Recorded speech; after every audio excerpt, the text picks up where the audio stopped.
if he really wanted to follow a music career, I would be all about that. I want him to find his path. But having said that, there's certain non-negotiables. If he's my son, he's going to get a jiu-jitsu black belt.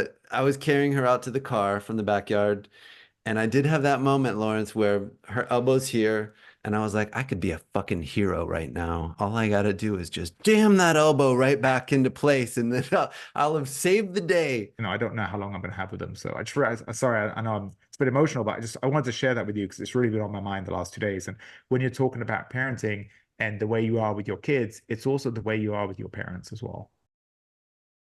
Welcome to You Got This, Dad. This is the inaugural episode, and I'm lucky enough to be here with my dear friend, Lawrence Dunning.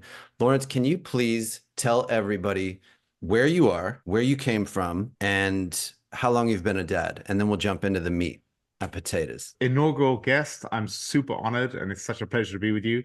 I've been a dad for a little over 3 years. I'm from London, England originally, but I live in Northwest Indiana, just south of Chicago. All right, so what I want to start with every guest and with you especially because we've talked about this before. What is the best advice you ever received from your father? I have so many wonderful memories. I'm going to talk all about this of my dad growing up. He was such an amazing father. There was something, there was a couple of things that he didn't do though. And one thing is I feel like he didn't really have a lot of philosophical conversations. It was more, he was just an involved dad who was super present and he gave me a lot of love. But it wasn't one thing that he didn't do is kind of give me kind of life advice. I think he really wanted me to figure a lot of things out. And I think there's a lot of benefits to that, but there's a lot of drawbacks too. So for instance, I became a professional athlete when I was 30 to 35. And I felt like a lot of that was desire that I wish, like I used to say, I wish when I was competing in high school that he had kind of encouraged me. Hey, I was used to run the mile. I wish he'd encouraged me like, hey, you gotta race in 6 weeks. Let's go to the track and let's do sprints and try and motivate me. He just kind of went about his day. He's like, he's got to come. Everything had to come from me. So eventually it did, but it had to come a lot later. And so I think I'm so happy with where I'm at. I'm just turning 45 next month. I'm so happy with where I'm at. Yes, if I could live my life differently, would I have done, 100 things differently? Of course, but then I wouldn't be who I am today. So I'm really happy for all my failures. But that's one thing that as a dad now, I can't wait to have those kind of conversations where I try and give my son wisdom and life philosophy. But at the same time, it's so weird because so many things. It's one thing being told something, and it's a very different thing learning from experience. And I feel like we're going to have to let our kids experience a lot of heartbreak and pain themselves to really learn the lessons. We just have to make sure it's not too severe and they can come back from it. Where did he sort of insert himself the most in your life? Was it around, finances or love or athletics or education? Where was he the most prominent? If he sort of sat back, I guess, with, your athletic endeavors, where was he the most prominent in your life? So he had a very tough upbringing. So my granddad he smuggled out of Germany just before the Second World War. His father was a Holocaust victim. He was half Jewish. So they smuggled into England when he was 17, didn't speak the language. He was a bitter, broken, angry man, having dealt with everything that he dealt with. And then when he got married very young, he had my dad and three other kids. And he had a lot of issues. And it was a very old school German mentality where the mother raises the kids, he makes the money, and he didn't provide them much love. He was kind of in many ways kind of a very harsh, kind of nasty man. And my dad had a very tough, well, he had a very tough upbringing in that sense, but my dad had a very nice mom who gave him love. So when my dad had kids, he was very much of the opinion that I just want to give my kids a loving family unit. And so I guess it would just be love. The one thing that on every metric he couldn't do better than was just give me attention and love for sure when he was there. But he was a pilot. So I remember like growing up being very close. I was always a daddy's boy. He'd be home for a week and then he'd be gone for maybe a week. And I remember lying in bed being like, oh man, like 6 more sleeps till I see my dad again. Feels Wow. like a long time. So I'd really miss him when he was away. But then when he was home, unlike today where, I work in real estate, so it's a weird schedule and I work weekends and nights and, I have an odd schedule I have to juggle.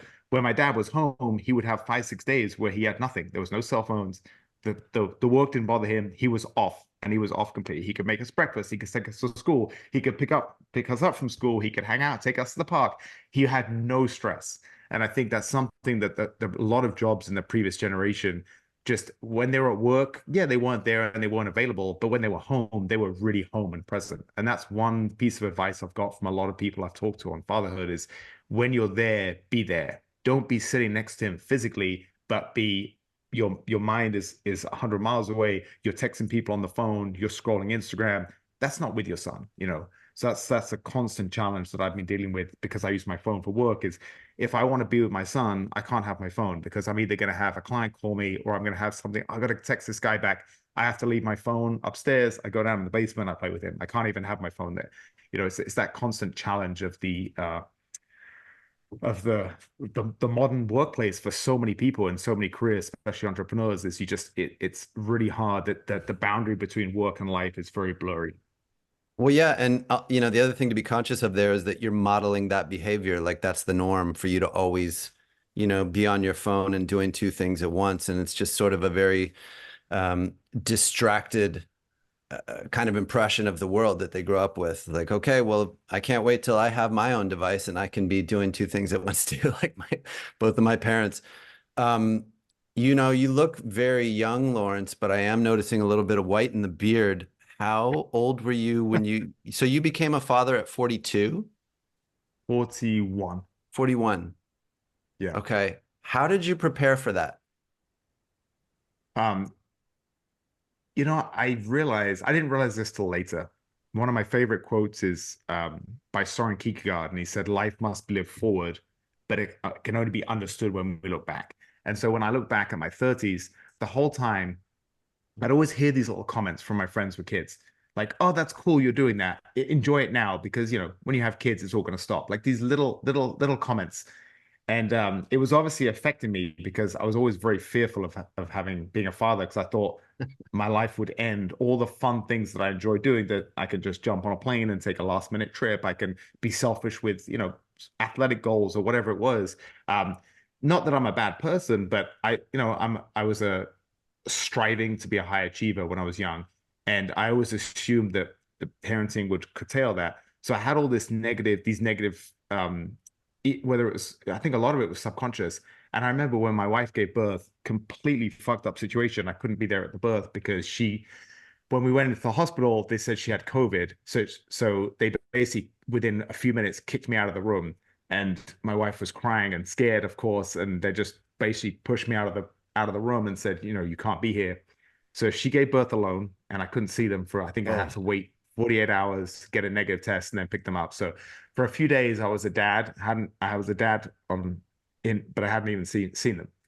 So I was doing a lot of soul searching, and I was incredibly depressed, and I was very angry and frustrated that I wasn't there. I felt like a bad husband because I wasn't there for my wife.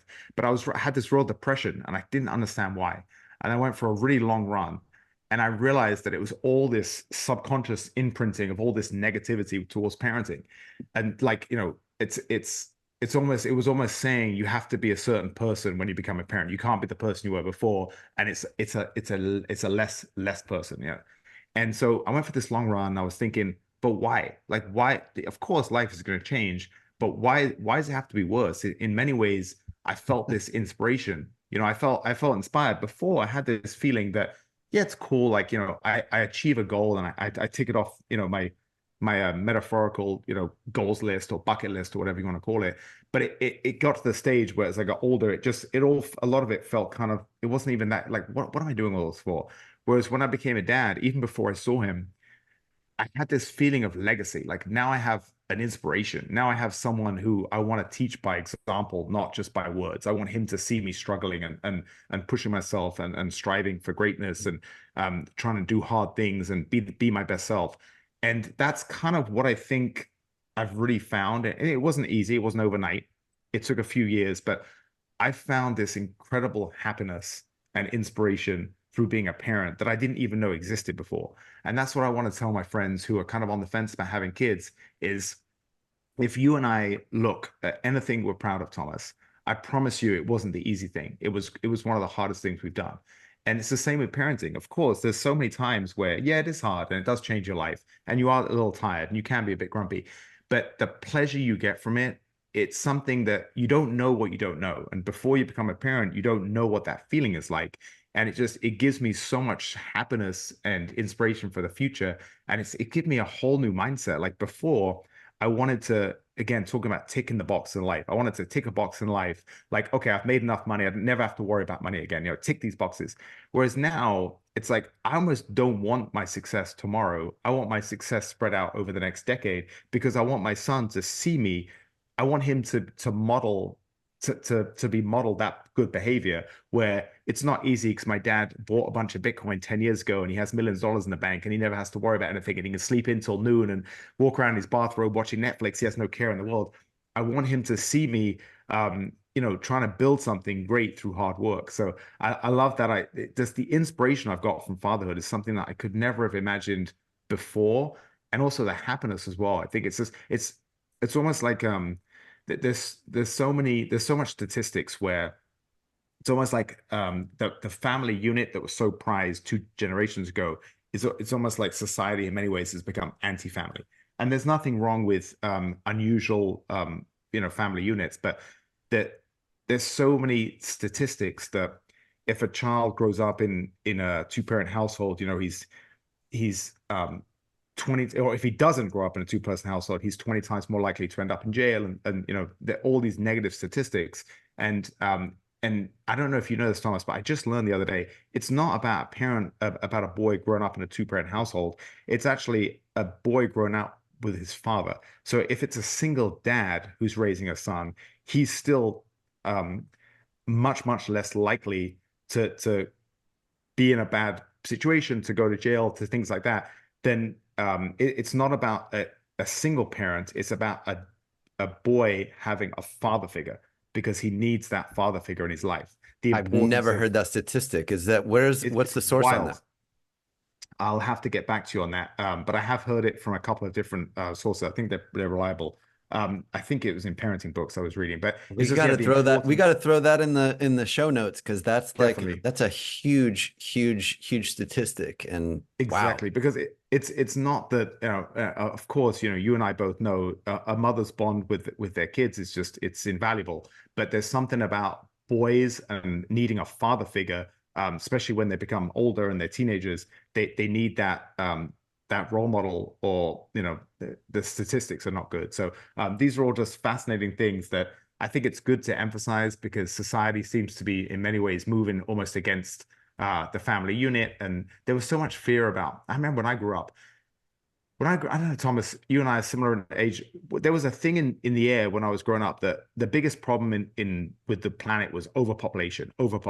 And now suddenly we're hearing the other side of that. And it seems like now a lot of smart people are worried about, declining fertility rates and underpopulation and things like that. So, man, our generation has really grown up with everything. We've had the entire um, internet revolution, now smartphone revolution, now AI is around the corner, which terrifies me. And then on top of that, we've in our short lifetime, we've seen problems about population being too big to now they're worried about fertility and the end of there's not going to be enough people to repopulate. So it's just wild, wild times we're living in. But I think the one message that I want to spread with this long rant is parenting is amazing, and don't let people, a lot of these people don't even have kids, tell you otherwise. two things. Did you buy a bunch of Bitcoin 10 years ago? Because Sadly, no. secondly, all right, look, I've known you since May 11th, 2019. And you're a bit of a control freak, Lawrence. You kind of like you want everything just so, and I think that's part of what has allowed you to achieve so many things. Um, as far as your son goes, when you see him doing things that you don't particularly approve of, or you're like, "Ooh, I don't know if that characteristic jives with, my tenacity and pugnaciousness," how do you pull yourself back and go, "No, Lawrence, you're trying to be controlling again. Just let him be who he will become."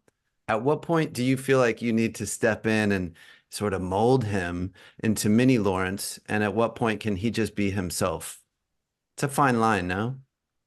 God, that's such a good question. If you'd asked me before I had kids, oh, do you know, are you going to be are you just going to let your kids do whatever you want? So you're going to try and be controlling? I would be like, let kids be kids, just whatever. He can play, he can fall, cut himself, blah, blah. And then as soon as when you had, like, I remember going to Italy when he was young, and I'm walking on all these cobbled streets, and I'm just ready to grab him if he falls because I don't want him to split his head open on the cobblestones. It's like it's trying to figure out the let kids learn through falling and trial and error versus I'm worried about concussions and things like that. So that's definitely a fine balance. I'm getting better at it, but I think that's something that really surprised me. I thought I would be the laissez-faire parent, and my wife would be more the helicopter mom. And she's actually I hear the conversation. She talks to him like he's a teenager. It's wonderful. She really she's like she gives him a lot of tough love, and she's a therapist, so I think it comes naturally to her. But she treats him like an adult, and she gives him choices, and she makes sure he knows that there's consequences to his actions, and it's wonderful. But talking about that's such an interesting question. Before I talk about the trying to figure out you want I don't want my kid to be a mini me. I want him to be better than me in many ways, but I also want him to find his own path. And I'd love to talk about that. But before we do, can we talk a little bit about why we met in 2019, like why you were there and what you got out of it? Because I think it was really fascinating. And talking about it with you, even I think a year or two later, was really impactful for me because when we first met, I wasn't a parent. And then when we talked about it a few years later, I was, and you shared a lot of things, and it actually really helped me. And I think a lot of people will get a lot out of that. Yeah, we were there to attend an ayahuasca ceremony with a mutual friend of ours with eight seven other, including you and I, nine total um, tough guys from different realms, but everyone was linked by jujitsu except for me and my buddy. We had none of that, macho background, which it was so interesting because, when the medicine did take hold, you could see that it kind of levels everybody off, just sort of like fatherhood does. But I was there because I had a long interest in the medicine and I needed a drastic change. I was a year into having twins. It completely changed my life, as it does for everyone. But me, I had those kids at 40, and my impression of what it was going to be like, how I would deal personally with having children was fairly straightforward. And that's not how it came to be. It had such a devastating impact on my sense of identity as a free person, as an artist. Um, I had really identified, I had really calcified this idea of myself as one thing, and twins will completely change that. Uh, and as a result, I felt more terrible than I'd ever felt. I was ready to jump off a roof. That's not really a euphemism. Like I was pretty in a really dark place. And we had that ceremony, and it instantly changed many, many things in a very challenging format. For me, ayahuasca, the entity was a bit of a bully during that session. But as they say, it's not necessarily what you're looking for, what you want, but it's precisely what you need. And I needed to heal my relationship with my son, and my family and my partner. And that is what that ceremony did in a really formidable way. One which, I've said this before, but for the next year, no joke, I was a little bit afraid to go to sleep because if I met her in my dreams and I hadn't made the changes that she expected of me, there would be even more hell to pay. And I just didn't want to have to go through that again. It was traumatic for me. It was very, very traumatic, but it was exactly what I needed to change. And since then, it's been a work in progress. Um, Ultimately, that was probably planting the seeds for why I want to help other dads. Because if you've been a father in that position, feeling like you want to kill yourself rather than continue on with this new version of you and how your life is, um, it's good to know that other people have been there before and what they did to overcome that. Uh, See, when you shared that with me, I had no idea, and I think it's just such an important thing to share because I started off by saying, all the blessings of fatherhood and how it's given me so much happiness. All that's true. I love that expression. Being a father is like having a beating heart, but it's outside your body. And I think that's a really wonderful description of how you feel when your kids are around you. But it's the I think the first year kind of sucks. It did for me. It does for a lot of men. That a lot of the time during pregnancy, the woman has that physical connection. She's rubbing her stomach. She's there with the little baby growing inside her. She has that connection. Whereas us as men, it tends to take some time to get. And I know it took me a while. I'll never forget when it hit me though, when I was holding him. I think I was doing like some midnight feeding or something. I would take the night shift because I'm a night owl. So I'd give my wife a break and I would kind of look after him at night. And so it's probably 1 in the morning. And I remember holding him and he was probably 9 months old or something. And I just remember looking at him and I'm thinking, I would kill for you. Like just have this crazy life. Where did this come from? This crazy, just like I would do anything for you. But it took some time. And I have a good friend of mine, shout out Trevor. He's got a 9-month old, and I was just with him in Mexico City at a friend's Wow. 50th birthday party, and we were talking, and he was kind of saying about some of the struggles. I mean, he already has an incredible bond with his son, which is amazing. And I was telling him, it took me a bit of time to get that bond, but we were talking, and he was kind of sharing some of the stuff about the challenges. He's a real Type A personality, and I think it's a big change for him suddenly. He's incredibly orderly and professional and successful, and suddenly you have this chaotic thing with a baby, and schedules thrown off and everything. And he's incredibly regimented, and it just reminded me of like, man, I've kind of forgotten. You're right. The first year, and I was telling him, man, the first year is really tough. You're ahead of the curve. You're already doing better than me. You have more of a connection with your son than I had at that stage, and that's a good reminder too, because it's like there's certain times when you look back at your life, there's certain periods that they do have to suck. And there's a phrase in wrestling called embrace the suck. And it's like you just got to get through it. The same as a training camp for a fight. The last month, I don't think anyone enjoys it. Your body's beat up. You're on a calorie deficient diet, most likely, because you're trying to make weight and you're trying to get to the fight, hopefully uninjured. You don't want to catch a virus or something. Your immune system's depleted. You just want to get it through and be done with it. And you just have that feeling like I've just got to get through the next month. And I think it's not quite as extreme, but the first year as a father, I think, is kind of like that. And looking back now, I'm definitely, hopefully, we're trying for number two. I'm going to be a bit more.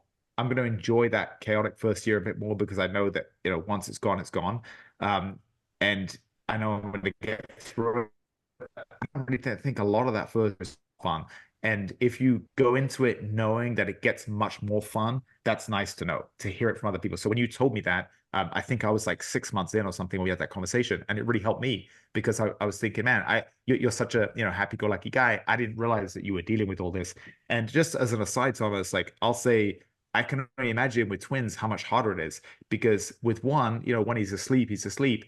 But with twins, I'm sure like when one of them's asleep, the other one starts screaming, wakes him up, and you're like, who do I go to first? And I can only imagine. So kudos to you, man. Twins is just a whole nother level. And yeah, you got through it. Thank you. Well, I mean, and the other thing is, you know, uh, in many ways, I'm kind of a control freak too. And so if, my wife runs out of breast milk, well, then we got to get donor milk. We're not just going to get old, plain old formula like you can get at the grocery store. So then, there were trips to the parking lot of Capitol Records, clandestine, give me the milk, pass me the milk, put it in the cooler, got to get back. Um, and then we were making formula for a minute. Like we were making our own formula.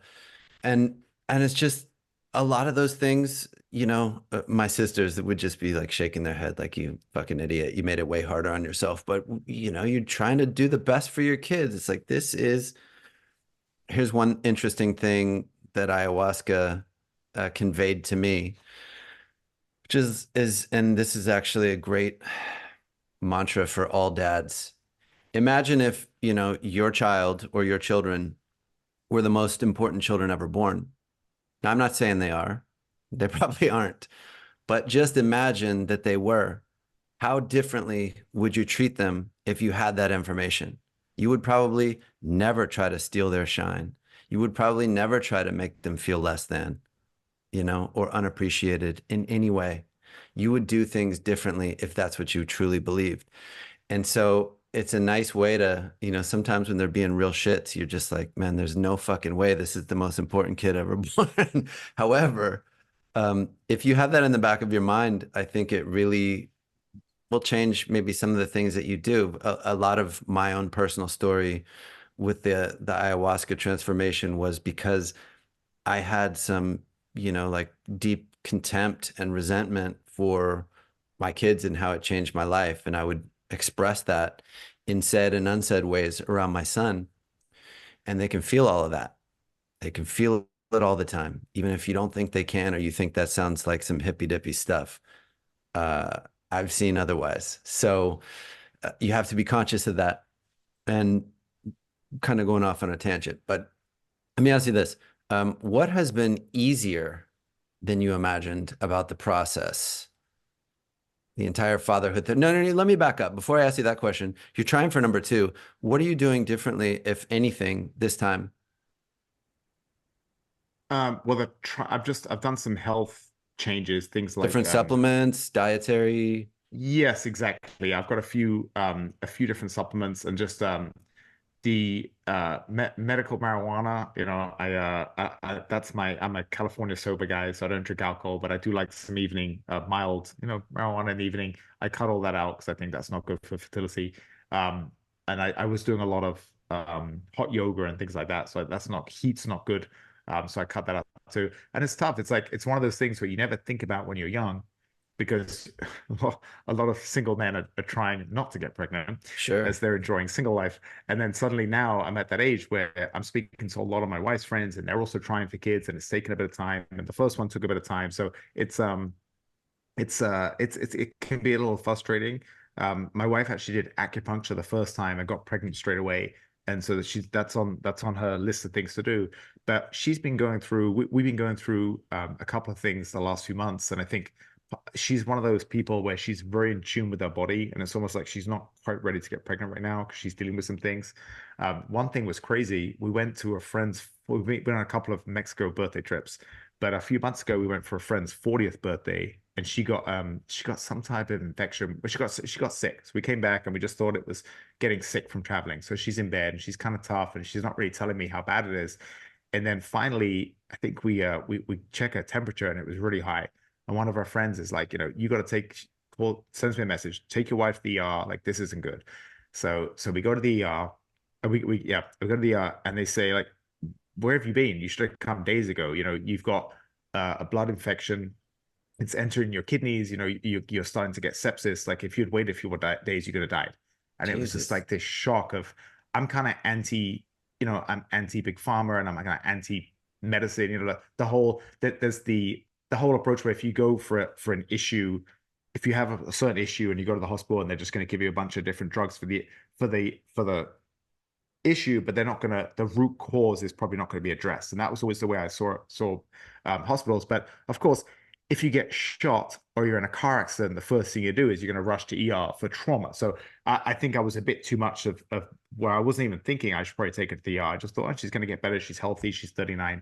And she's the same way. She's kind of like, oh, I'll tough it out. I'll be better. But it just goes to show that just the craziest thing, like a few more days of being stubborn, I could be a single father and a widow. It's just absolutely wild. So she went through that. She was in the hospital for nearly a week of like constant antibiotic IVs. They couldn't find the right IV for a few days. So that was really traumatic and it was really tough for her, obviously. And it was also tough for me because I was juggling, three dogs, work and my toddler going back and forth to hospital. And he was actually very traumatized. And a lot of time she went to have lunch yesterday with her girlfriend and he was freaking out, my son, because he was like his mum in the hospital. And so he's got he's at that age where he's just three in a few months, and it imprinted so much trauma on him that he's worried now anytime his mum's not there, is she in the hospital, is she gone? So he's very confused by the whole thing. And then just when we got back from that, we had a 14-year-old German Shepherd who, when we met, he was my dog, but when we met, him and my wife just kind of bonded. He was like a shadow for the last 7.5 years. He passed away, and we knew it was coming. He was 14, but he was really part of the family. He was like this wonderful protector, and he was such a good dog. And so that hit her really hard. So we've been kind of overcoming. She's been overcoming that, and I feel like she's not quite ready with all this stuff going on to get pregnant. So she's one of those weird things where when she's attuned, um, I think it'll happen. But this is such an interesting thing. And if you never had dogs or you're not really a dog person, this might go over your head. But with my dog passing away, it's such a I got it was I really miss him. And I was speaking to a lot of people, and one of my good friends said, Lawrence, like I cried more for when my dog died than when my dad died. Like the bond that you can have with certain people and certain dogs is very, very strong. And what it gave me is it was like a trial period that I've got so much wisdom from that because there were so many times where I would come in from the city and I'd be on an annoying work call and I would basically just switch to my AirPods as I'm getting out of the car, and I'd walk in the house, and he would rush to greet me with a shoe, is what he always did. And obviously it wouldn't always be like this, but sometimes I'd just be like, "Hey, buddy," and I'm kind of like dealing with some annoying thing with the call, and I would kind of brush him off, and I would just kind of, and I remember a couple of times being like, "Man, that was kind of a kind of almost my subconscious being like, that was kind of a shitty greeting, you know, he's been waiting for me to come home." And of course, I knew he was going to pass away because he was 14 and he was a German Shepherd mix. They don't live. That was very, you know, he had a long life.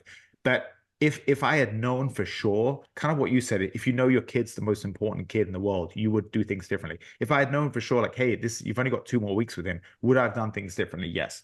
And so the wisdom it's given me is that we're all going to die. We don't know when, but we're not going to be here forever. And there's so many times where you don't appreciate something until it's the last time you do it. So I remember I had all this different types of fighting, boxing and MMA and jiu-jitsu. And the last jiu-jitsu tournament I had, I've temporarily retired. It was about 18 months ago. And it was a Oh, good friend of mine. Jesus. You'll be back. You'll be back. But Thomas, we were competing in California, in Dallas.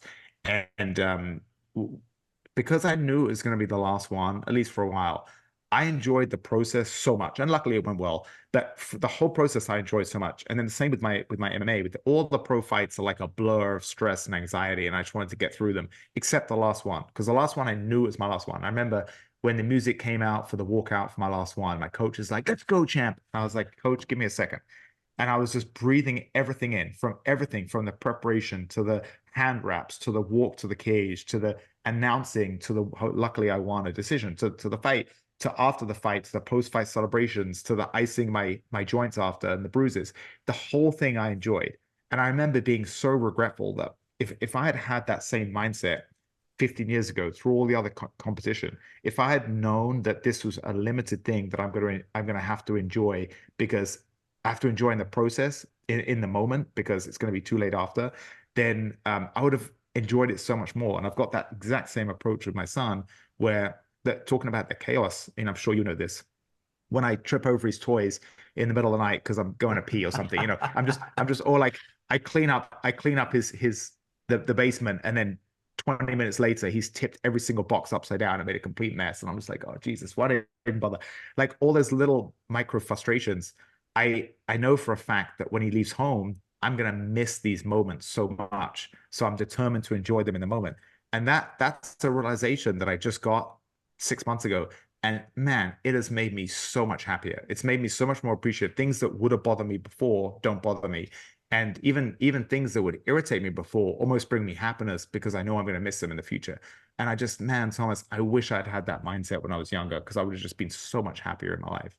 Oh, that's such a great piece of advice. And I can completely validate that myself. I almost had this is about 3 months ago, but you'll get this more as your son starts to like grow out of clothes and stuff, and you'll just see a tiny little shoe that will almost bring you to tears because you know that that little chapter is closing.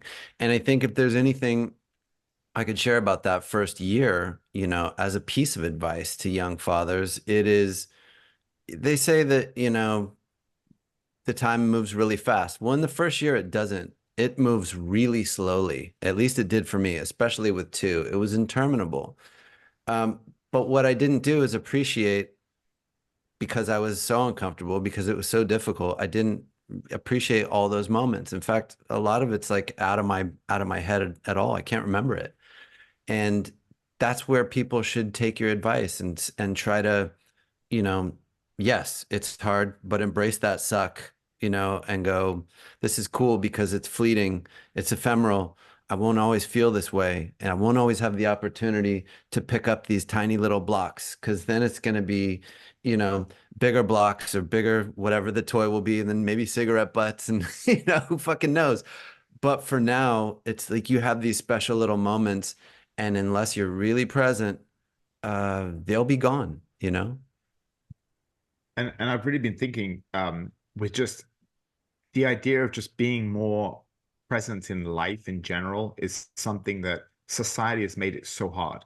We are bombarded with so many messages constantly, whether it's emails, texts, calls, whether it's commercials, whether it's flashing screens, whether you can't be on a plane without a screen being in front of me. Wherever you are, you're at an airport, there's 100 screens. Like everywhere around us is just it's incoming stimulus. And one of my big goals is just to work on just peace and getting away from that. And it's taking I still love listening to audiobooks and podcasts and things, but I'll go for runs now or walks where I would have maybe listened to something and got more stimulus, and I'll just either listen to music or take nothing and just listen to nature because you have to give yourself time to be more present and just step back. And it's a constant juggle with my work, and if you're a high achiever and you have big goals and big dreams, part of you is trying to maximize your life. So you're trying to pack it with as much good things and productivity things as you can.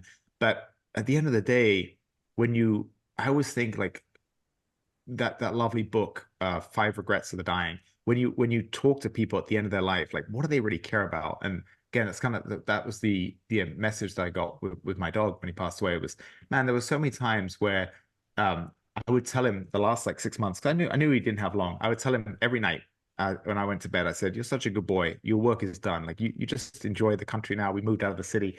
Your job is done as a guard dog. You know, he just enjoy life. Like you've been a great dog." I'd always tell him that because I knew I didn't want him to pass away, and I wish I told him he was such a good dog. So I did do it a little bit. Of course, in hindsight, which I've done it a bit more, but it's that realization that everything that we love doing, there's going to be a time, the last time we do it, and we don't know when that is, and you can't wait for that to appreciate it. So I'm trying to just because there's so many times I go to jujitsu and I'm parking my car and my low back hurts and I didn't sleep great last night and I have a bunch of work stress on my mind and I'm kind of grumpy and I'm like, man, I could just put my seat back and take a 90-minute nap right now instead of going to class. I really don't want to go. But I always do it. I always warm up and I always have a great time and I have the camaraderie and I always leave feeling, 10 times better. But I try and think about that too. Like there'll be a day where, maybe I can't train anymore. I don't want to train or my body's too broken or, every single thing that I enjoy doing, there'll be a day where you won't do that anymore. And I think I have, every marriage has its challenges. I think I lucked out with the compatibility with my wife. And I nearly lost her a few months ago. And I've been thinking a lot about that too. It's like, man, like you just don't think about these things. She's a healthy 39-year-old. I'm a healthy 44-year-old. You don't think, but man, like things happen. You never know. We could just good news tends to take a lot of time and effort, good things to happen. And bad news just happens. You go in for a regular checkup and suddenly, the doctor could find something and suddenly you already have a few years left of your life, maybe a few months. We never know when that can happen. So I'm just trying to I don't want to be pessimistic. I think I'm an optimistic person like you. But Jesus, Thomas, like we've got to be more appreciative because I know for me, speaking personally, I let way too much noise and silly stuff that doesn't matter in the big picture of life irritate me. And that's what I'm Same. really trying to stop. Yeah, same. And another way to illustrate that point, those changes happen in an instant. And I hadn't really had to deal with injuries so much with my children until last summer. We were in rural Panama on this really nice coral reef that was well preserved. And Seneca fell from a 9-foot ladder and, busted his chin open. And the closest hospital is, a 35-minute Ponga boat away. And then we get all that sorted. Like this isn't the time to go into that story. But then, a couple weeks later, we're in the backyard and my daughter is playing soccer and she trips over a tree root, and it completely breaks and dislocates her elbow. Like we had just sat down, poured a little drink on a Friday evening. It's the weekend. And now a broken arm. And like, I've shortened my hair, but like my chin is bright white. I think I must have aged 10 years last summer just because of what that devastating change does to you. You jump into action. You're so terrified that Seneca's fall was such that it's like, is his jaw broken? Has he fractured Yeah. bones in his face? He had actually fractured 2 molars all the way down to the nerve and had to get them replaced. But in order to, fix that, you got to go to the orthopedic surgeon and give an MRI. They can't drill until they've made sure that no bones are broken. It's just, it happens so fast. So while things are good and while things are calm, man, fucking soak that up. Mm. What has Well, been Thomas, Lauren's, so sorry? before, can you talk a little bit about? I remember when we were, I think we were either texting or we had a real brief conversation right after. But when your daughter broke her arm, it was like hours till you could get seen, and she was like in and out from screaming to con. And I was thinking about it after we spoke, and I'm thinking I haven't been through anything like that with my son, luckily, but like just the that's just crazy. Like just how you deal with that as a parent. Can you talk a little bit about that? I know it was a bit traumatic, but Yeah, I mean, it's just you can't imagine how much seeing them in pain will affect you. I mean, you can just theoretically you could go, oh, well, I'd never want to see my child, scream out in pain. But then when it's things beyond your control, like you are in the UCLA emergency room and you can't make anything happen faster. Like you've done everything that you can and it's still not enough. And your child saying, why can't they, fix my broken arm? I mean, her elbow is like over here, right? It was just, and all she had was Tylenol and Motrin alternated to keep the pain down or at bay. And so it's a feeling of helplessness that is hard, that's pretty singular. It's hard to find anything else that's comparable because you've done all you can in that moment. Now it's up to somebody who's, I have to tell you, maybe I told you this, but I was carrying her out to the car from the backyard. And I did have that moment, Lawrence, where her elbow's here. And I was like, I could be a fucking hero right now. All I got to do is just jam that elbow right back into place. And then I'll have saved the day.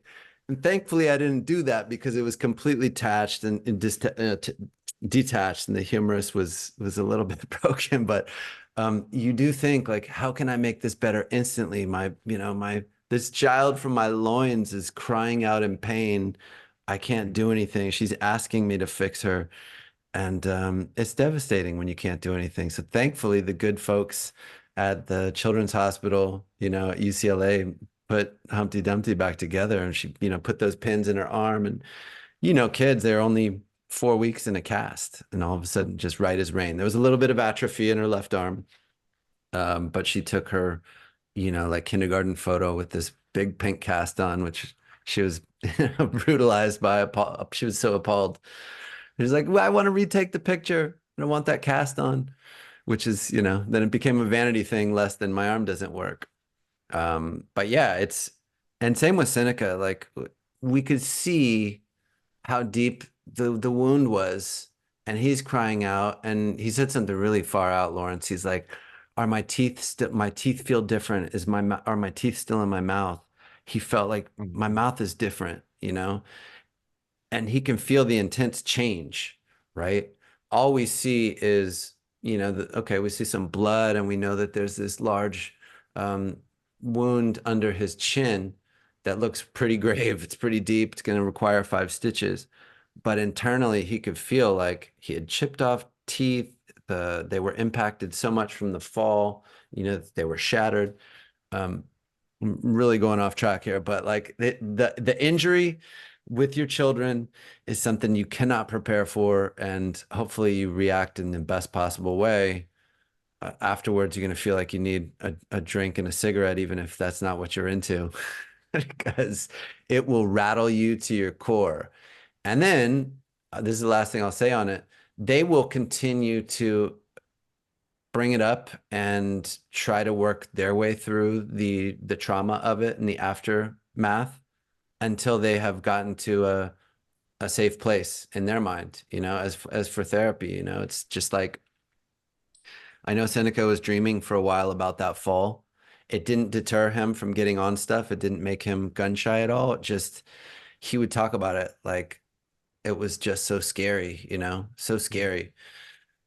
And getting over the fear of how it changes them and the adrenaline shooting through their body and knowing that something I don't think they have probably the wherewithal to say I almost, died, or my arm was almost made unusable by this action, but they do know that it was probably one of the most powerful physiological things that has happened to them, which shot a certain feeling through their body of panic, fear, terror, whatever. Um, it's power, you know? Everyone's got to Is go there through any it though. way?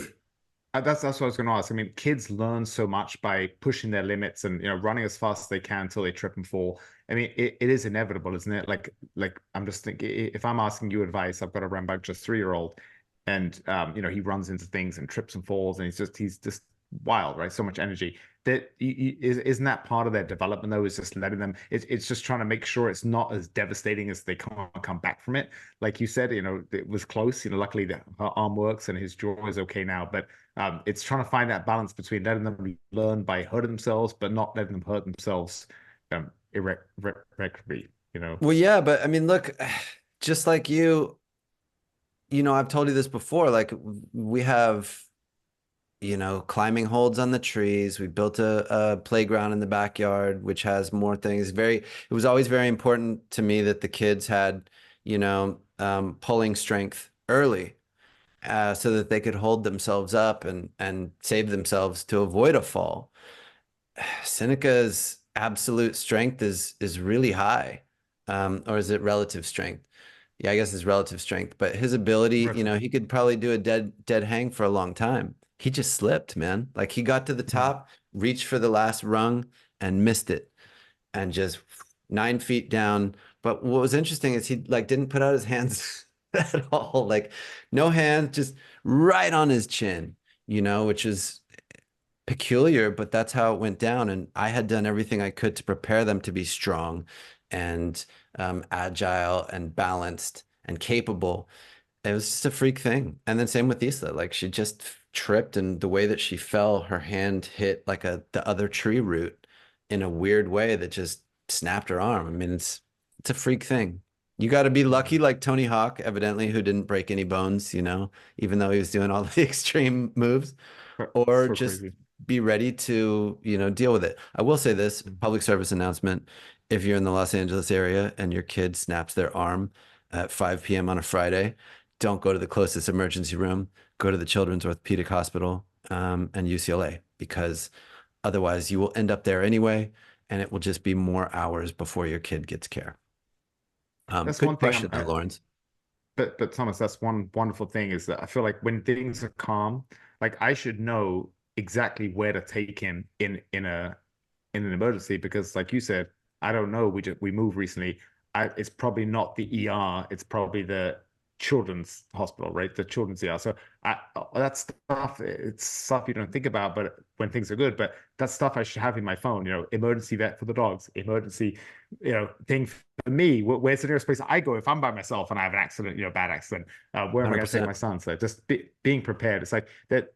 I feel like you and I are both very similar in the fact that we're optimistic. We know there's a lot of challenges to humanity in the world and the years going forward, but we try and we don't let it paralyze us in life. We try and stay optimistic, but at the same time, being prepared for things I think is important too. Yeah, well, you don't want to learn that lesson the hard way like we did. It wasted an additional 3 hours of Mm, being shuttled back and forth and waiting and then being told ultimately, no, we can't treat you here, which, was just over time harder on my daughter. mm. But back to my original question, what about this whole fatherhood thing has been harder than you imagined? You're highly accomplished, you're supremely disciplined, and yet what for you has still been like, God damn, this is really fucking hard.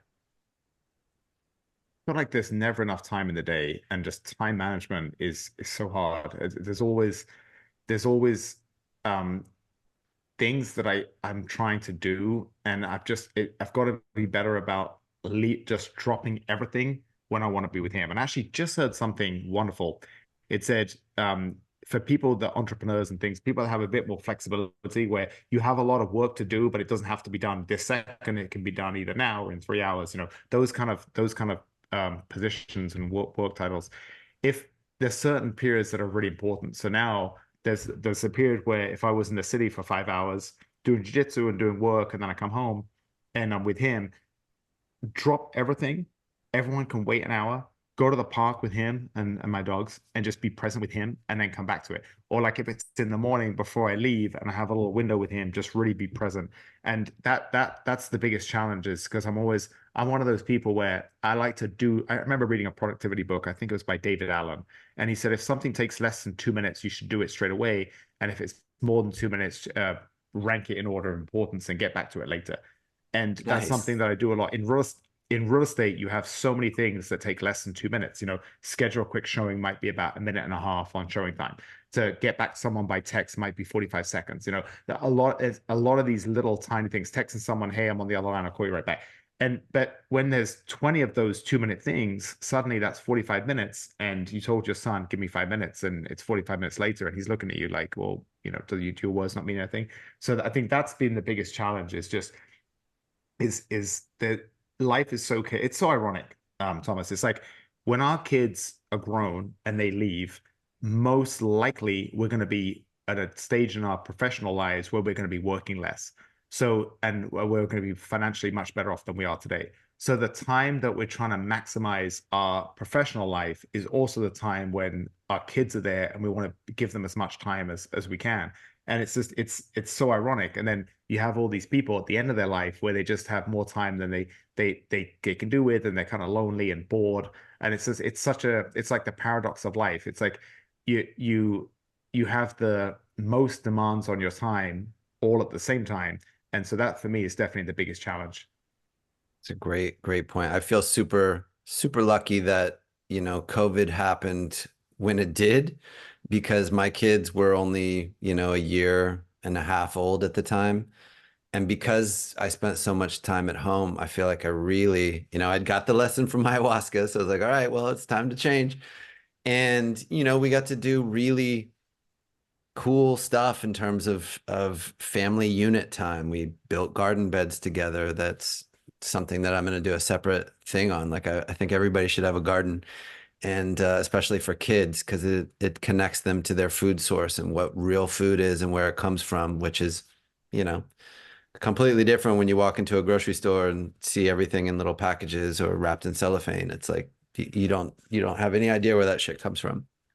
Um, and just being able to spend all those hours when I know that my father, for example, never got to do that because of his job and the obligations that he had, and most dads, to be fair, right? COVID hopefully gave everybody the time to be a lot closer to their family unit for more time and made people go, wow, this is the best. We should do this more often. Not have a pandemic, but spend more quality time with the family, in this way, and dedicate time to being together because it's healing in so many ways. Well, I I agree think with that time that's management though. Oof, that's tough. well, Thomas, since I've known you, I feel like you and I have both had we're kind of entrepreneurs, more flexible schedules. We both work hard, but it's a bit more flexibility. But there's most entrepreneurs, if you look at the statistics, work harder than people that have jobs, right? We tend to um, do more late nights, more weekends, and Early mornings, shout out there's early mornings. uh, yeah, exactly. I'm a night owl, so I'm a night. You're early mornings, but there's no point in taking all the extra risk of being an entrepreneur and working longer if you don't enjoy the one thing you have. And that one thing you have is flexibility. And that's when you drop everything and you say, I'll get back to it in 90 minutes because the sun just came out and I'm going to run to the park real quick because my son just woke up from his nap. So that's something that I'm really trying to do better of is I think last summer was the best summer that I had in my life. And it's because I did two things more than I've done before. One of them was my friend is building a lake house on the Lake Michigan on the Indiana side. And it's not that close to me. It's still 45 minutes to an hour to get there. But he has a real nice little private beach. And we were going up there with my son and a group of friends and just hanging out on the beach with him. And then I was also doing my friend has a boat, and my wife and I we'd get a babysitter and we would just have us time, her and I on the boat enjoying the weather. And it gave me it's a funny thing because in England there's like a joke. The first thing you always say when you meet people is you say something about the weather. Like that's the traditional English greeting is like, oh hi, look, isn't it windy today? Or, that's it's always the weather. But weather can I don't know if you've ever had a vacation with bad weather, but man, weather can make or break a vacation it can, and it does impact everything with kids. And I think that's something that there's a lovely book, and I think it's called something like 18 Summers or something like that. And it talks about when your kids are in school, the only time you really have the long time to connect with them is during the summer holidays. And he's not in school yet, but I have that same mentality where I'm really going to prioritize the summers because that was the first time where I felt like work was kind of slow with the interest rates going up in real estate, it kind of slowed down in the summer. So I wasn't working as much as I normally would. And I really took the time to enjoy this last summer, 2023. And I'm determined now to make that the priority of summers. And of course, I have to be willing to upset some people, not be as available, lose some business. I can accept all of that because I'm not going to take all the risks and challenges and hard work of being an entrepreneur and not enjoying the benefits. And so that's one of my priorities is really enjoying the good temperature with kids when it's nice. You're a bit different because you live in California, so I'm sure you I have a was lot gonna more say, nicer days. doesn't it, shouldn't In the you just Midwest. move to a place with better weather and then you don't have to wait for the summer? Well, I will say, okay, I moved to I moved to a place in the country, just like what you said, having a garden. We have 8 acres. It's wild forest behind the house, and I see deer outside the window. It's just wonderful. And I love that he's outside the city of Chicago. I used to live in a high rise downtown. And I love the fact that he has that. And one thing I love about this particular house is it has this lovely, long, windy driveway to the house. And I was like, oh, I just love that.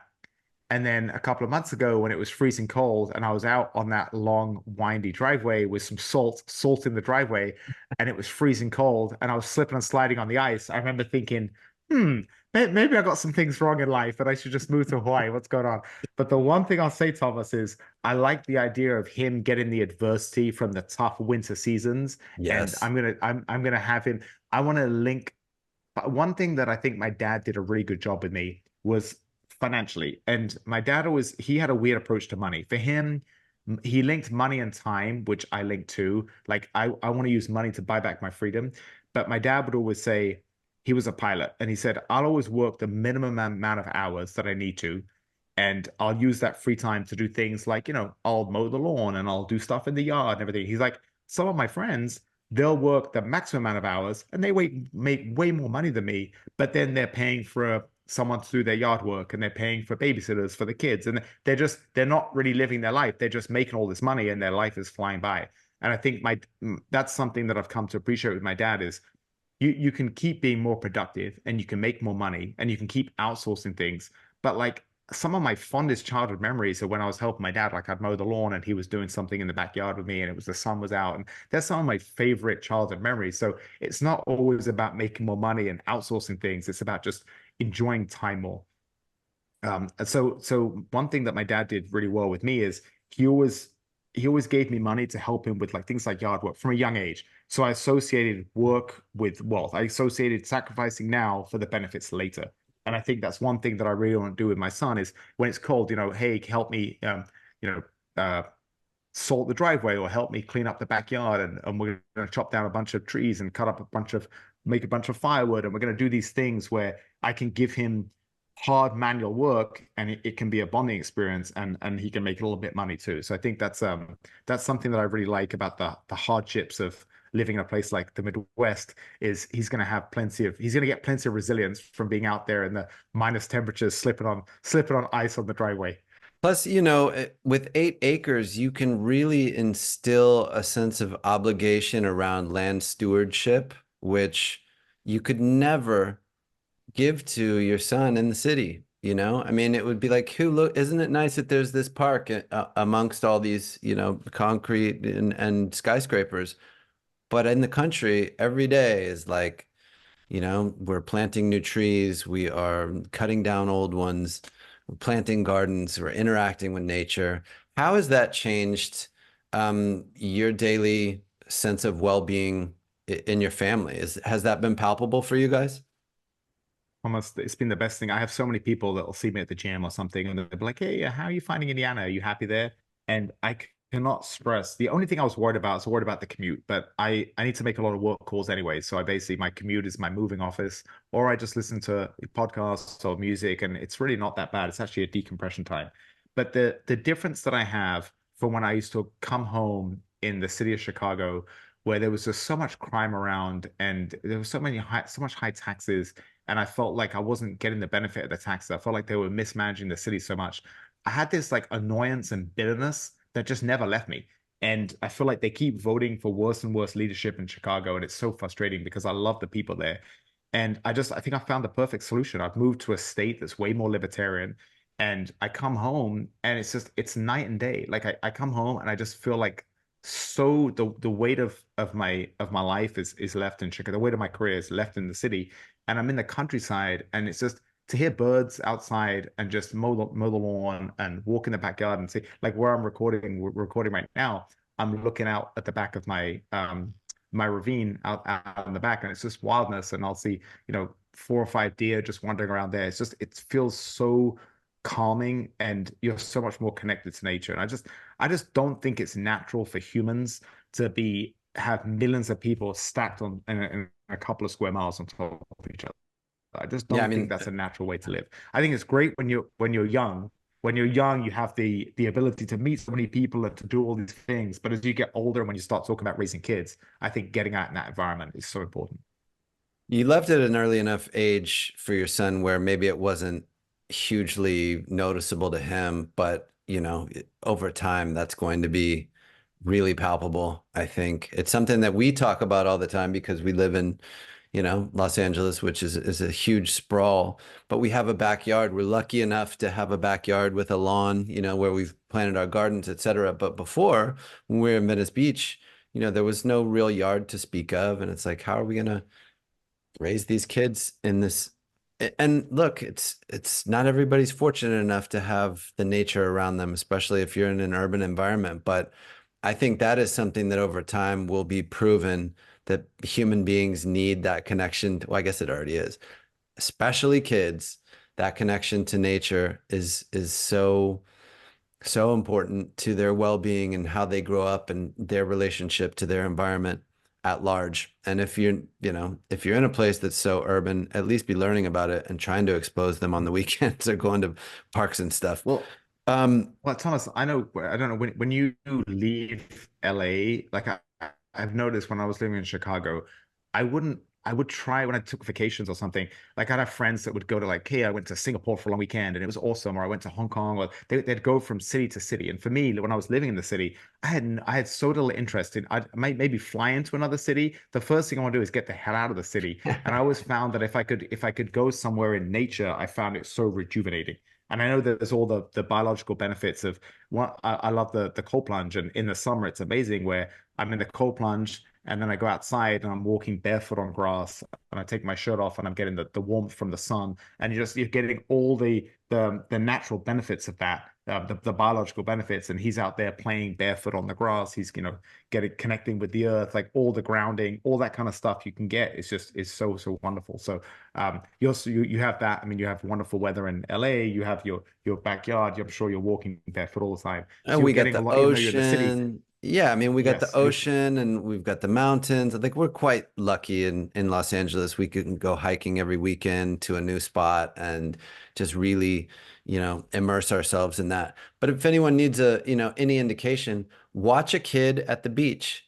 Watch the unbridled joy that a child has when they step into the sand and play in the waves. It's different from any other time. It's different from taking them to the park and the playground. Yeah, they're gonna play, but like they go batshit crazy at the beach. And I think if you can have a kid in that environment more often than not, it will probably, go a long way to healing whatever issues there are with being in a small space and having screens around and this confined environment.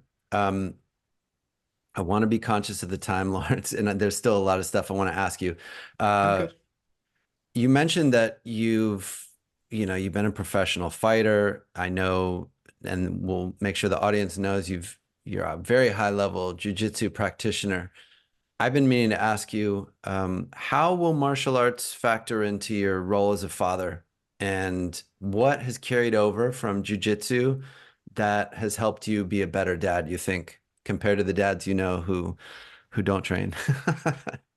Like me, for example. Just Well, kidding. well, Thomas, I'll say this.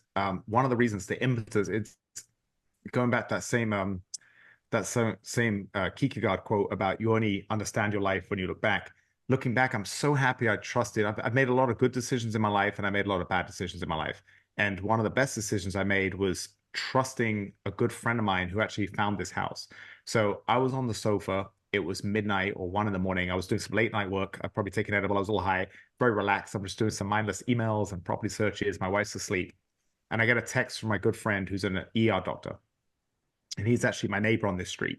And he sends me a link, a Zillow link to a property in Indiana. I'm not even looking in Indiana because at the time I didn't have my Indiana license. I would look at houses in different suburbs of Illinois, and we're trying to decide where's our next step going to be to leave the city.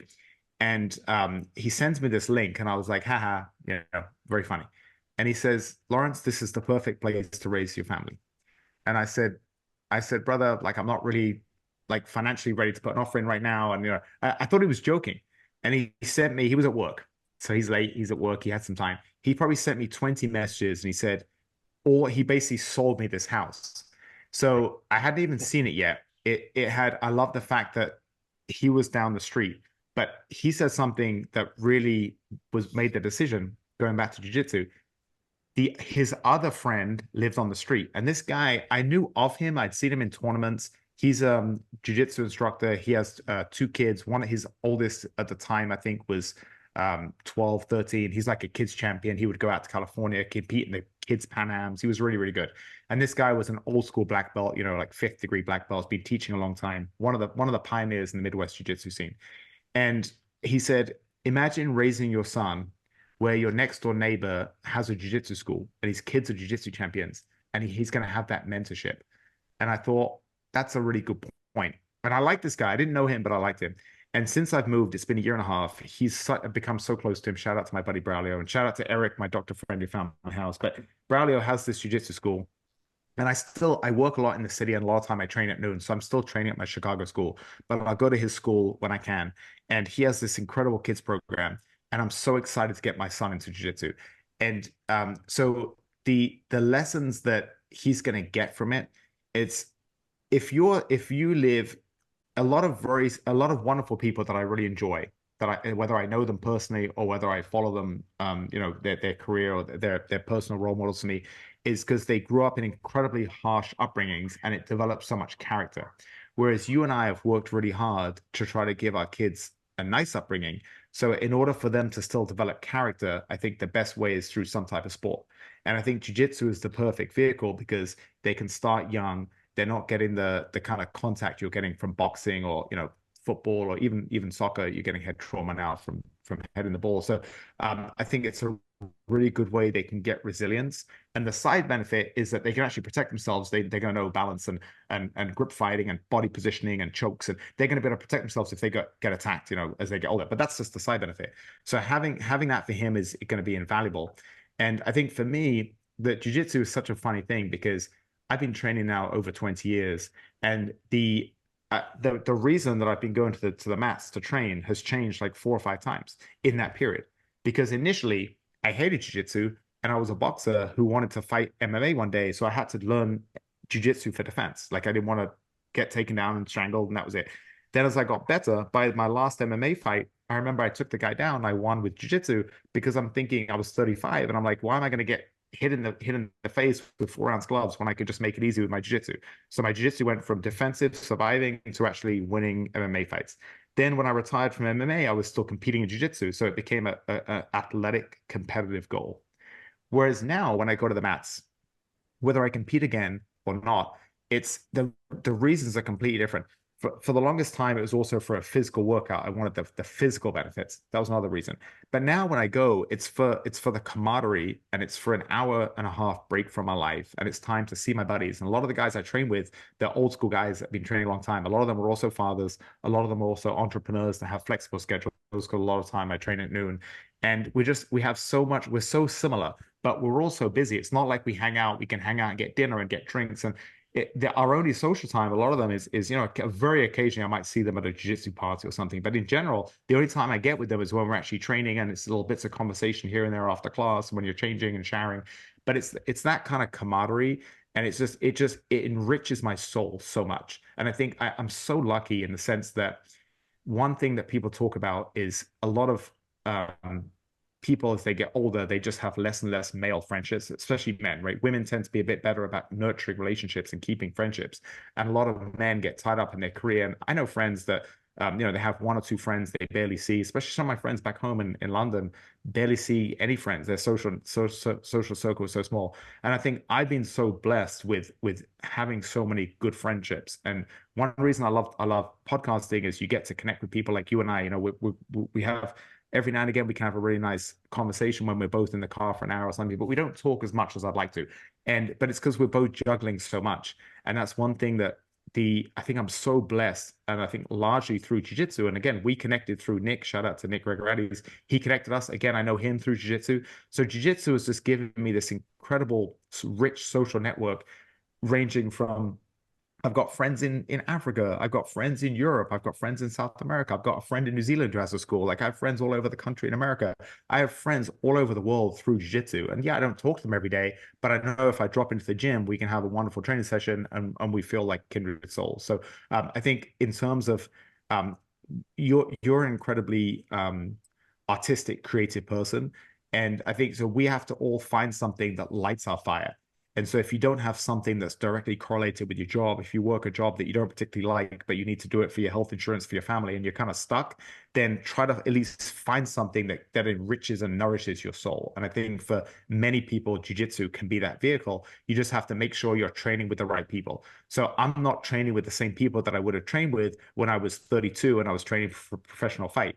I'm training with people that are just trying to get a break in their lunch hour from their day-to-day life. Occasionally, I'll train with someone that's competing next week for a tournament, and maybe when I'm fighting for my life because I'm not training right now for a tournament. I'm not trying to kill myself. I'm just trying to enjoy that environment. So I'll say for anyone looking to get into jiu-jitsu, there's a big difference between two different jiu-jitsu schools. Find a school with a vibe and a student base that is on the same page as you. If you're a 25-year-old wrestler who wants to get into competitive jiu-jitsu, that's going to be a competitive school. If you're a 45-year-old dad who's looking to lose 20 pounds and find some camaraderie and happiness in his life, try to find a school with that kind of vibe or classes with those kind of people in it. Amazing. So all that being said, what happens if your son is like, man, fuck jujitsu?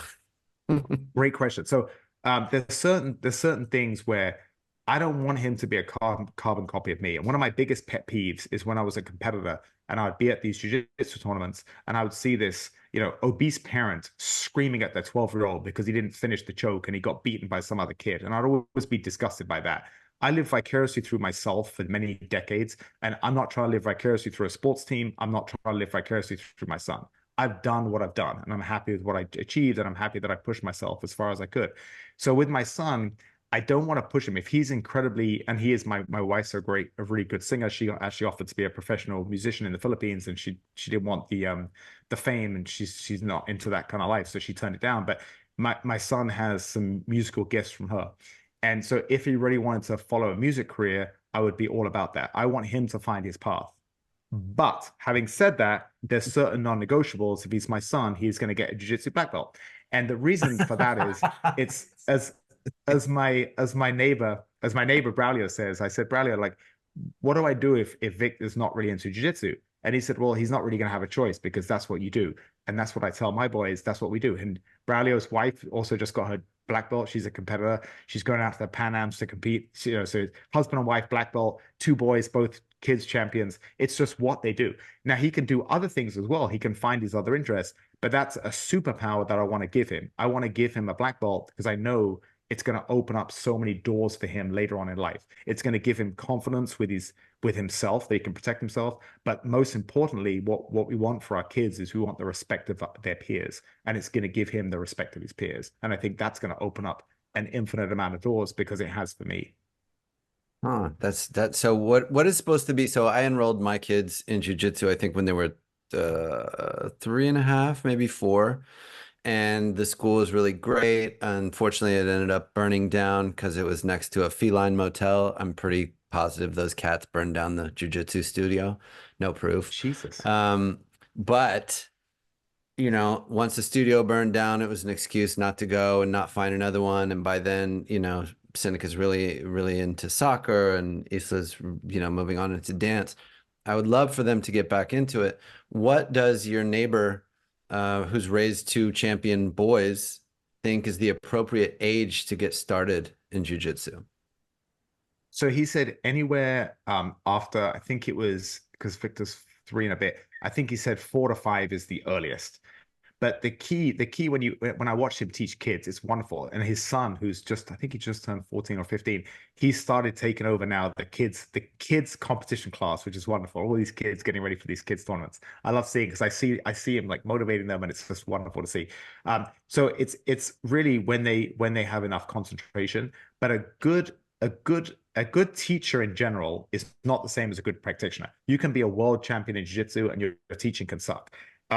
And a good kids teacher is a unique thing versus a good regular teacher. I don't think I'd be a very good kids teacher. But my neighbor Brado is an amazing kids teacher. He's got the perfect balance between being stern and being kind and motivational. And that's a really, really tough thing to do with kids. He's wonderful with kids. So I think with them, they're both old enough. It's a case of just finding a school with a good vibe and kids that you want your kids to be around. But the hardest thing for kids is I look at myself. My dad really wanted me to be a good swimmer because he didn't learn to swim until he was an adult. And he would have nightmares when I was young that I would fall into murky water. He would dive in to find me. He couldn't find me and I would drown. He would have this nightmare. So he got my brother and I into swimming and we became competitive swimmers when I was young. That was my first sport. And I remember when I would go, these are some of my earliest memories actually. I remember being kicking and screaming, like, I don't want to go, Dad. I don't want to go. And he was just like, well, we're going. And then on the way home, he said I'd be so happy. I'd be like singing songs in the car, because I loved when I was there. I loved it. And kids need to do things that are physical because we have all that energy. But I had that natural whiny attitude of a kid, like I don't want to go. My son does it to me all the time. Do you want to go outside and walk the dogs? No, no. They say their favorite word is no, right? When they're young. So it's I think that's going to be the biggest challenge with them with jujitsu is I know the benefits that it's going to give them, but there's going to be times, and I'm not going to be an overwhelming dad. As they get older, if they're like, "Hey, Dad, I don't feel great. Can we skip practice today?" Of course, yeah. But it's just going to be something that I want to build into the fabric of their life, and hopefully, my son sees me getting the cold plunge every day. He sees me when I work out in my basement gym. He comes and hangs out with me down there. He's got a playroom down there. So I think I just want them to see it's something that we do. We do jujitsu. It's part of the thing. They can do an infinite other things, but there's certain non-negotiables as a parent that I think you have to do. Kids do need rules. And I remember when my dad, when I was a teenager, when I was 14, my dad said, "Hey, if you smoke, I'm going to kick you out of the house." That's a non-negotiable because there were kids that would smoke at school and he didn't want me going down that road. And I was like, okay, like that was I never questioned it. I think I might have had a couple of puffs here and there at school once, and I was terrified that he could smell it on me. And I was like washing my face when I go home, brush my teeth. But like stuff like that, like there's certain non-negotiables that you say. But if you give your kid a million things, he's not going to listen to you. And if you're really overbearing, a lot of time the kid will rebel and push back. That's human nature. So it's just picking and choosing your battles. I love that. And I think modeling behaviors we talked about before is just so important. So if your kids see you training, we try to do the same thing in the garage weight room. They always see either me or my wife training, or doing some sort of outdoor activity and exercise and movement based, work. In addition to cooking, they see us cook. I don't ever want, my son to think that it's abnormal for one or the other of his parents, like not know how to do something. Oh, like you're the father, you don't know how to do laundry or Yeah. wash a plate or something because of traditional gender roles.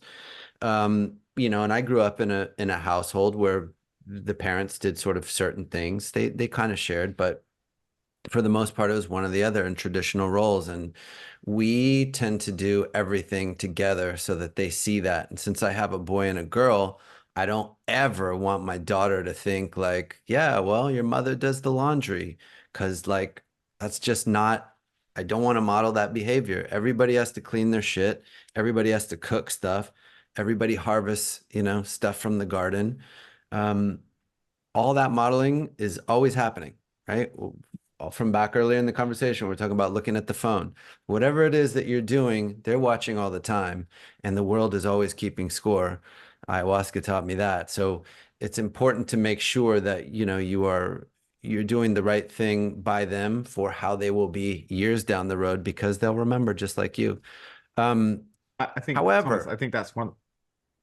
Oh, can However, I just say, yeah, yeah, go talking ahead. about modeling, sorry to interrupt, talking about modeling though, that's the most inspirational thing that I ever read on parenting is if it's not about what you say, it's about what they see you doing. In order for you to be the best parent, you have to be your best self. And that is so inspiring for me. Sorry, I just wanted to say that. No, that's great. That's pretty much what I was trying to say in a more eloquent and succinct manner.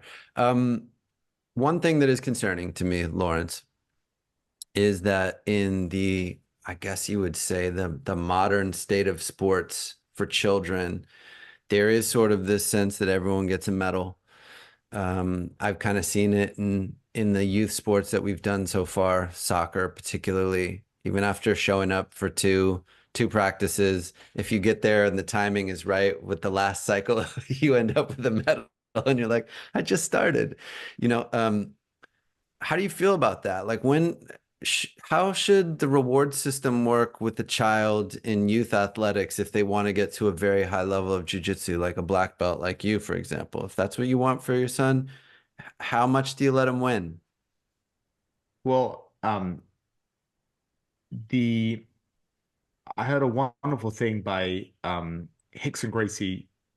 He's one of the best ever Gracies to do it. And his father would take him and his boys, his brothers, to compete when they were young. And there was so much pressure on them because they had that name on their back.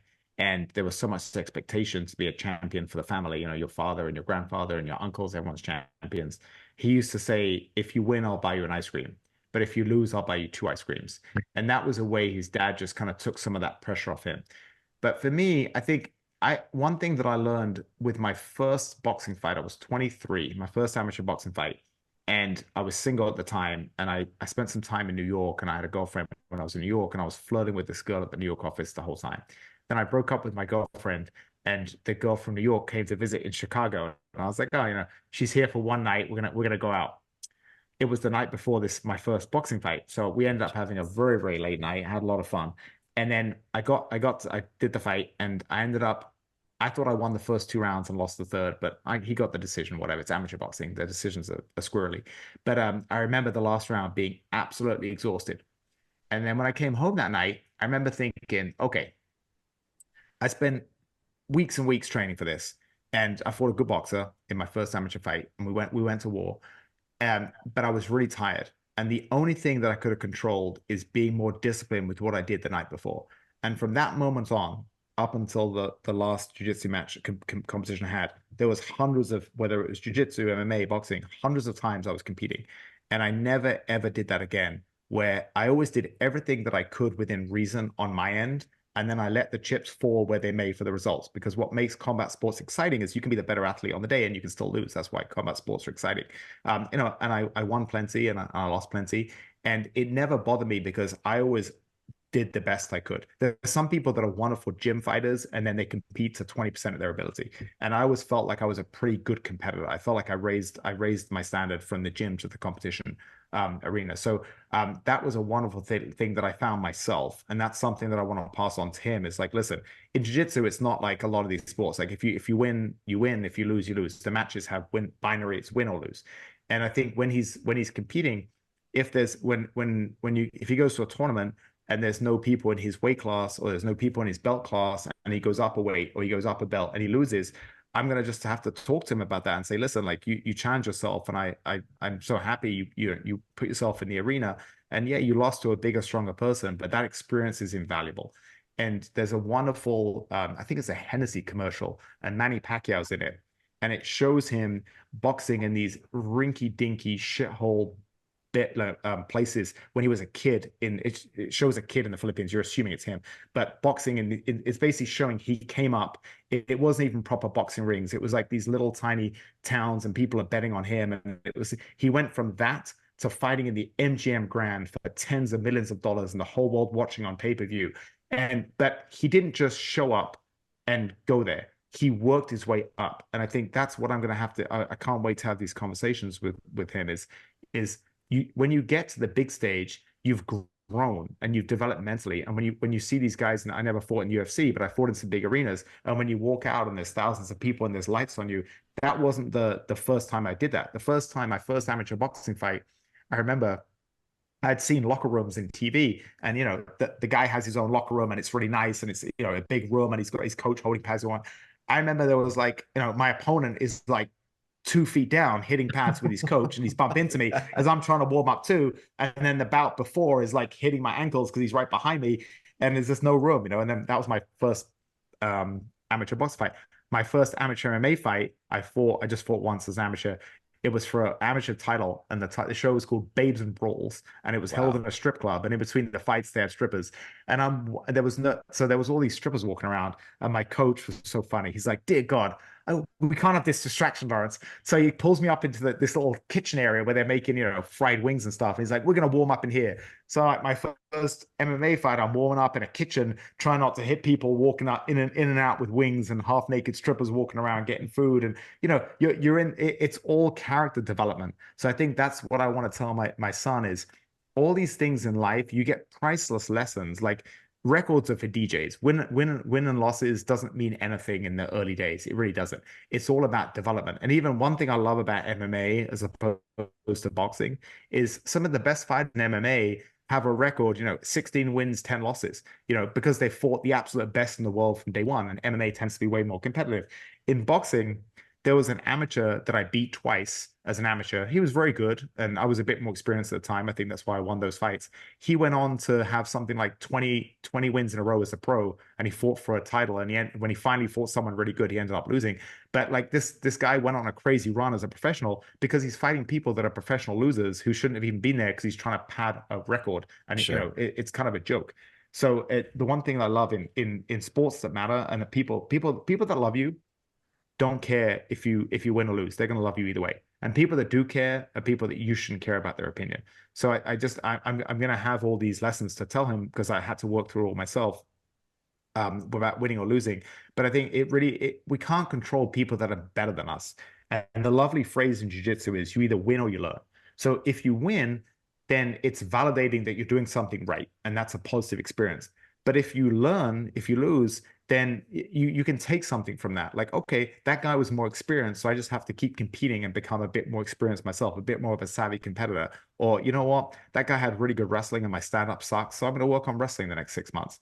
Or I just I just I didn't cut enough weight before and I was struggling to cut weight the day before and I had no energy. That's a mistake I'm never going to make again. So there's always something positive you can take. When you get to the black belt level and you're competing in these big tournaments, I compete against multiple former um, adult world champions and we're competing in the masters divisions. And, so I had some of my best performances were losing, but I felt like I performed my absolute best, but I'm going against an absolute former world champion whose whole life was just jiu-jitsu. He didn't do MMA, he didn't do boxing, he didn't have a career, he didn't have multiple Wow. careers, professional careers. His whole life, he has a gym and his whole life is jiu-jitsu.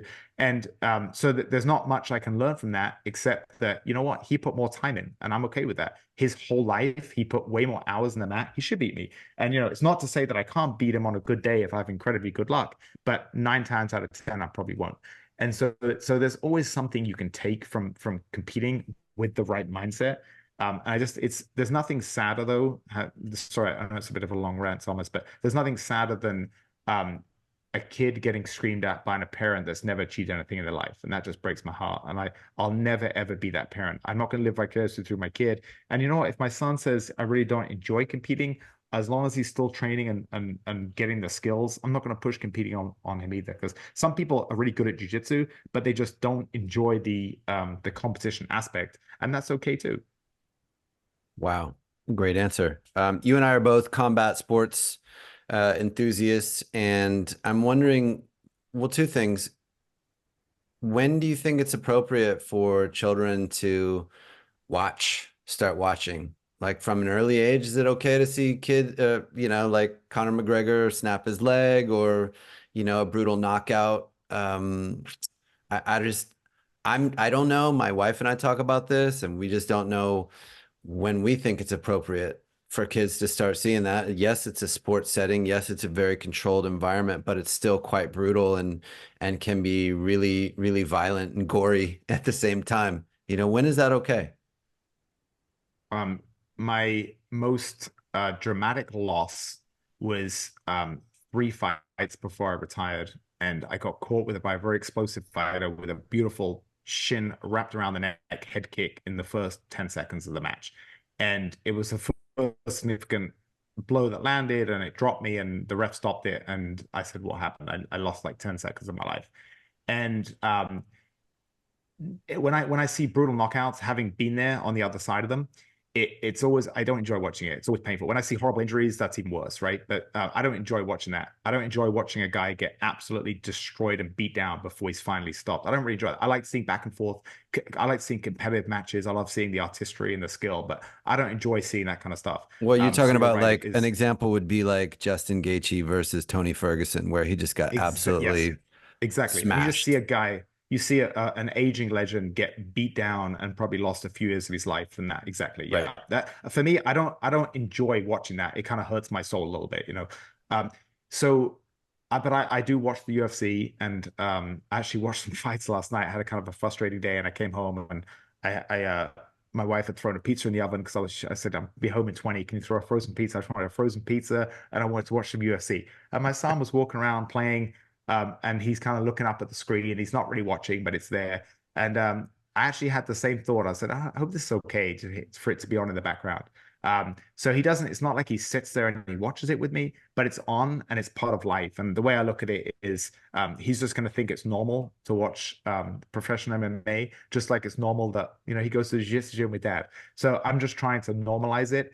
I'm not, you've actually given me something to think about. Maybe I don't want to do him a disservice because I don't want him seeing violent murders on a TV show or something.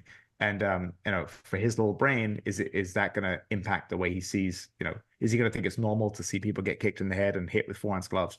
Well, Yeah, yeah, and thank you. like You've deep given, gashes in the eyebrow, and it's like you yeah, can't look away from blood. And with a movie, you can say, well, it's pretend, this is yes, entertainment. Although still, I don't think that's appropriate. But like with the kids, it's like this is real. That he yes, just got his yeah, nose broken and rearranged. It's like, well, why do they yes. do that? Is he hurt badly? It's probably he is, but it's so that I can enjoy this with my buddies and high five and drink beers. It's Mm, Nick and I have talked about this. It's really quite, it's difficult because we love deeply to our cores combat sports and, martial arts. But man, like whether it's okay for young children to see and engage in and feel like is normal is, I don't really know. And I'm glad to hear you talk about it because shit, I don't know, man. mm. Yeah, I think yeah, yeah. I think if it was a fight that was particularly gory and kind of bloody, and I saw he was kind of like maybe he's like playing with something, and I see he stopped and he's kind of looking at the screen, I would probably stop it and distract him and do something else. Yeah, but I've Right. definitely been a bit careless, and the way I look at it is it's just it's the kind of like again what we do. We watch the UFC and we train every day and we do jujitsu and we jump in the cold plunge. That's the life of being a Dunning and that's the life you're gonna live, you know. But you're right. It's definitely something I should probably give a bit more thought to. Again, Um, what's wonderful about these conversations, Thomas, is we haven't figured it all out. And that's one yes. thing I wanted to ask you. How's your relationship with your dad? It's I would say it's good. It's always evolving. I helped them, I was their realtor on the transaction for them to buy their house in Pasadena. We closed in December, and that was the first time I had ever spent so much time, communicating with my parents in a professional capacity. Prior to that, it had always been probably, veiled attempts to get their attention. Like, look, I'm doing this new thing, or I'm doing that new thing and achieving this, and hopefully you'll think that's cool, as most children do. And this is the first time that it was like, I get to flex and do my thing at a professional level and help them get the best deal and change their life. But it's been tricky because, a lot of the stuff that I've worked through over time, with the ayahuasca and other stuff is, yeah, it's like, I think it almost always relates to our parents and our Mm, relationship with them and how we were perceived, what we could have done differently, why, we weren't seen the way that we wanted to be seen, what have you. I think a lot of my stuff was, without talking too much about it, because I want to focus on you and dads. But I think it's, as a middle child, feeling invisible in spite of the things that I was doing was a big part of it. And just wishing, that there was a little bit more guidance there. My dad was Mm, always gone. He was in the military, army intelligence, and doing important things, and it was always about service. And I think what I didn't really understand as a kid was like, why is the service of, you know, I couldn't understand it possibly, right? Like the service to your mm. country is far more important than the service to your family.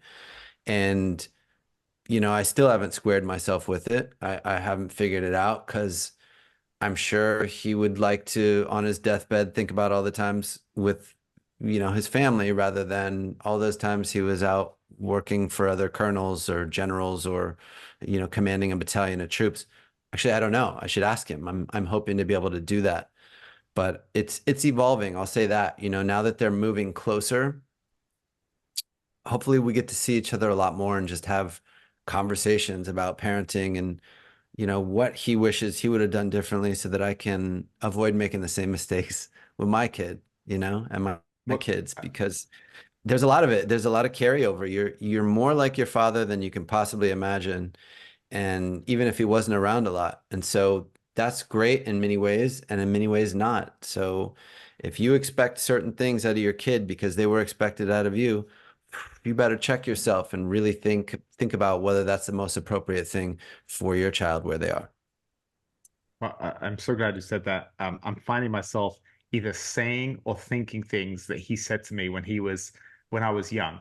So because I became a father at 41 and he had me at 30, it's a really crazy. I have these really strong, clear memories of conversations we had, when I was 12 or 13, and we'd see a movie, and then he would tell me, he's like, "Oh, don't listen to me," and I'm kind of cynical now, and he say things about it, and I'm thinking, man, he's exactly the same age that I am now, and I kind of understand what he means now. So that there's so much truth to that. But the idea of I just want to say something to anyone listening or watching. If you have kind of a strained relationship with your father, or either of your parents, there's a song by James Blunt, and it's called Monsters. And my good friend, his father is in the ER. He's got had some long term illness, and I'm not sure how long he has left. And my poor friend has been having a really tough time the last few weeks. And he sent it to me. He said, Lawrence, like, listen to this song. He said someone sent it to him, and he said he was driving, and he had to pull over, and he just burst into tears. And it is such an emotional song. It's about he's with his dad. I think his dad is dying, and he said, it's no longer father and son anymore. It's just two humans, and it's not about the regrets. We both made mistakes, but it's just about the two of us here today. And now I'm going to be chasing the monsters away for you because you're dying, and that's what you did when I was young. Oh, And holy shit, Thomas, like even just talking about it now is I making me know. I'm making me gonna really cry. emotional. And it's just so I've got this talking about that first year in parenthood that was really difficult. There was a couple of times I wasn't my best self when I went home. One time, my parents have a place in the south of France. My mom's from France originally, and so I went to see them one summer in France and then in England for Christmas. And both times, between the jet lag and my son being young, and my wife and I were kind of bickering, and she was a little sick on one of the trips, and we just weren't our best selves. And I didn't feel like they were kind of being a bit critical towards us with our parenting, and it kind of rubbed us the wrong way. And I kind of got into it with my brother in Christmas, and it was really negative, the whole thing. And honestly, Thomas, it kind of pissed me off because I was always a really, really good son. I was a good kid when I was young. I didn't get into trouble. I did what my parents told me to. I always worked hard. I had jobs since I was a very young teenager. And as an adult, I've always tried to do nice things for my parents. I've taken them on some nice trips to Hawaii and different places, and I've always tried to be a good son. And I felt like they took me at my worst moment, and they kind of judged me for it, and it really pissed me off. And the last time I saw them, I actually didn't go back the last 2 years for Christmas because it annoyed me. Was they my dad wrote me this letter, kind of very almost like it wasn't a nice like here's some fatherly advice letter. It was almost kind of like this is where you're fucking up letter. And they gave it to my wife, and she read it, and she said, Lawrence, like, I'm not going to give this to you because I know it's going to make you angry.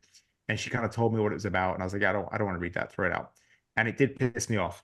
And so for the last 2 years, I've been feeling very, very distant from them. And that song really impacted me because they're coming next weekend. They're coming for a week, and they've never been to Indiana. They've never been here. And my dad just turned 75. It's his birthday today. And I'm gonna call him after we finish this actually. But it's like I listened to that song and I realized that I'm a human who's doing his best. And I've made so many mistakes in my life and I'm riddled with faults. And I'm just doing my best. That's why we're all doing our best here.